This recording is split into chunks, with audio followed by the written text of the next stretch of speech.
हजारों साल पहले, जब दुनिया के ज्यादातर हिस्से अंधेरे में थे, तब एक सभ्यता ऐसी थी जो विज्ञान, नगर निर्माण और व्यवस्था में अपने समय से कहीं आगे थी।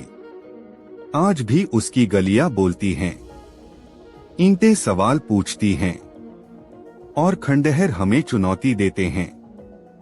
क्या हम सच में अपने अतीत को जानते हैं? यह कहानी है सिंधु सभ्यता की, एक ऐसी सभ्यता की जो उभरी, चमकी और फिर अचानक गायब हो गई। सन 1921 पंजाब के हड़प्पा इलाके में खुदाई चल रही थी। मजदूर जमीन खोद रहे थे और तभी अचानक ईंटों की एक अजीब सी दीवार सामने आई। धीरे धीरे जमीन के नीचे से एक पूरा शहर निकल आया। सीधी सड़कें, पक्के मकान, नालियों की व्यवस्थित लाइनें और मजबूत ईंटें। दुनिया चौंक गई। यह कोई साधारण बस्ती नहीं थी, यह थी एक प्राचीन महान सभ्यता जिसे आज हम सिंधु घाटी सभ्यता कहते हैं। यह सभ्यता लगभग 3300 ईसा पूर्व से 1300 ईसा पूर्व तक फली फूली। इसके प्रमुख नगर थे हड़प्पा, मोहनजोदड़ो, धोलावीरा, कालीबंगा और लोथल। ये शहर आज के पाकिस्तान और भारत के हिस्सों में फैले हुए थे। इतना विशाल क्षेत्र, इतनी समान योजना, यह अपने आप में एक रहस्य है। सबसे चौंकाने वाली बात थी इन शहरों की नगर योजना। सड़कें एकदम सीधी, घर समान आकार के, हर घर में नाली और जल निकासी की व्यवस्था। सोचिए, आज से 5000 साल पहले लोग सैनिटेशन और ड्रेनेज समझते थे, जबकि कई आधुनिक शहर आज भी इससे जूझ रहे हैं। मोहनजोदड़ो का महान स्नानागार आज भी वैज्ञानिकों को हैरान करता है। इतनी बेहतरीन वाटरप्रूफ तकनीक, इतना संतुलित डिजाइन, यह किसी साधारण समाज की पहचान नहीं थी।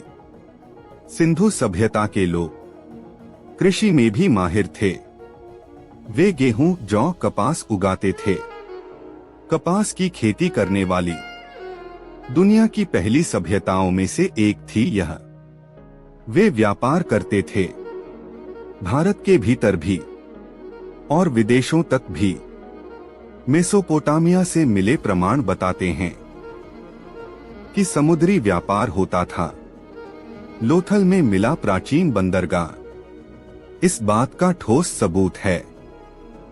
पर जितनी विकसित यह सभ्यता थी, उतनी ही रहस्यमयी भी। अब तक हमें उनकी भाषा पढ़नी नहीं आती। उनकी मुहरों पर बने चिन्ह आज भी वैज्ञानिकों के लिए पहेली है। क्या वे क्या लिखते थे? राजा के आदेश, धार्मिक मंत्र, व्यापार के नियम या कोई गुप्त ज्ञान? कोई नहीं जानता। और फिर आता है सबसे बड़ा रहस्य, यह सभ्यता अचानक खत्म कैसे हो गई? ना कोई बड़ा युद्ध मिला, ना कोई सामूहिक कब्र, ना किसी आक्रमण का ठोस प्रमाण। तो फिर इतने उन्नत शहर अचानक वीरान क्यों हो गए? कुछ वैज्ञानिक कहते हैं कि नदियों का मार्ग बदल गया। सिंधु और सरस्वती जैसी नदियां सूख गईं, पानी खत्म हुआ, खेती नष्ट हुई, लोग पलायन कर गए। कुछ मानते हैं कि भयानक बाढ़ आई जिसने शहरों को डुबो दिया। कुछ का कहना है कि भूकंप ने जमीन की संरचना बदल दी। और कुछ इतिहासकार मानते हैं कि जलवायु परिवर्तन इस विनाश का कारण बना। पर सच्चाई आज भी अंधेरे में छुपी है। और भी हैरानी की बात यह है कि सिंधु सभ्यता में कोई विशाल महल नहीं मिला, कोई भव्य मंदिर नहीं मिला, कोई राजा की मूर्ति नहीं मिली। तो क्या यह सभ्यता? बराबरी पर क्या वे क्या लिखते थे? राजा के आदेश, धार्मिक मंत्र, व्यापार के नियम या कोई गुप्त ज्ञान? कोई नहीं जानता। और फिर आता है सबसे बड़ा रहस्य, यह सभ्यता अचानक खत्म कैसे हो गई? ना कोई बड़ा युद्ध मिला, ना कोई सामूहिक कब्र, ना किसी आक्रमण का ठोस प्रमाण। तो फिर इतने उन्नत शहर अचानक वीरान क्यों हो गए? कुछ वैज्ञानिक कहते हैं कि नदियों का मार्ग बदल गया।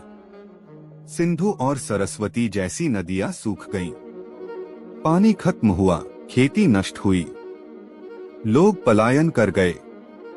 कुछ मानते हैं कि भयानक बाढ़ आई जिसने शहरों को डुबो दिया। कुछ का कहना है कि भूकंप ने जमीन की संरचना बदल दी। और कुछ इतिहासकार मानते हैं कि जलवायु परिवर्तन इस विनाश का कारण बना। पर सच्चाई आज भी अंधेरे में छुपी है। और भी हैरानी की बात यह है कि सिंधु सभ्यता में कोई विशाल महल नहीं मिला, कोई भव्य मंदिर नहीं मिला, कोई राजा की मूर्ति नहीं मिली। तो क्या यह सभ्यता बराबरी पर आधारित थी? क्या यहाँ सत्ता जनता में बंटी थी? यह सवाल भी आज तक अनुत्तरित है।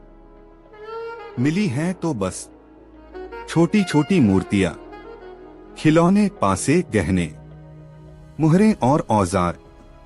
इनसे पता चलता है कि लोग कला प्रेमी थे, खेल खेलते थे, सौंदर्य को महत्व देते थे। लेकिन उनका धर्म क्या था? उनकी पूजा कैसी थी? क्या वे शिव की पूजा करते थे? क्या योग की शुरुआत यहीं से हुई? संकेत तो मिलते हैं, पर प्रमाण नहीं। सिंधु सभ्यता हमें यह सिखाती है कि प्रगति केवल तकनीक से नहीं, व्यवस्था, अनुशासन और सामूहिक सोच से आती है। और यह भी सिखाती है कि चाहे सभ्यता कितनी भी महान क्यों न हो, प्रकृति के सामने वह कमजोर हो सकती है।